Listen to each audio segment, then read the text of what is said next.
2026 সালের সাফ অনূর্ধ্ব-20 চ্যাম্পিয়নশিপে গ্রুপ পর্বে ভারত অনূর্ধ্ব-20 দল এবং বাংলাদেশ অনূর্ধ্ব-20 দল মুখোমুখি হতে চলেছে।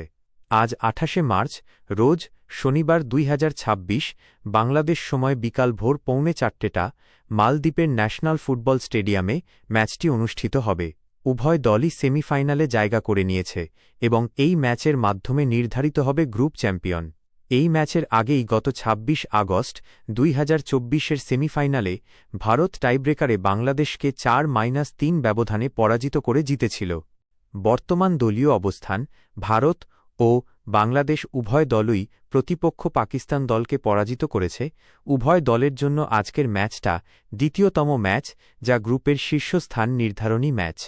বাংলাদেশ দলের প্রধান তারকা: বাংলাদেশ দলের শক্তি আগের থেকে বৃদ্ধি পেয়েছে প্রবাসী অনেক ফুটবলার যোগদান করায়। দলের হয়ে প্রথম ম্যাচে অভিষেক হয়ে জোড়া গোল করেছিলেন বাংলাদেশি বংশোদ্ভূত খেলোয়াড় যুক্তরাষ্ট্রের লিগে খেলা সুলিভান পরিবারের ছোট সন্তান স্ট্রাইকার রোনান সুলিভান। এছাড়া তার ভাই ডেকলান সুলিভানও বাংলাদেশের হয়ে ভারতের বিপক্ষে ম্যাচে অভিষেক হওয়ার সম্ভাবনা রয়েছে। অন্যদিকে ভারতীয় দলেও অনেক প্রতিভাবান খেলোয়াড় রয়েছে।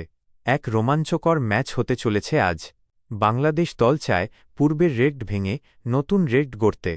পূর্বের রেকর্ড: গত 2024 সাফ অনূর্ধ্ব-20 চ্যাম্পিয়নশিপের সেমিফাইনালে ভারত বনাম বাংলাদেশ 1-1 গোলে ড্র হওয়ার পর টাইব্রেকারে ভারত জয়লাভ করেছিল। আপনার কি মনে হয় পারবে কি বাংলাদেশ জয় ছিনিয়ে আনতে? শিবু দাসের পক্ষ থেকে বাংলাদেশ টিমের জন্য শুভকামনা রইল।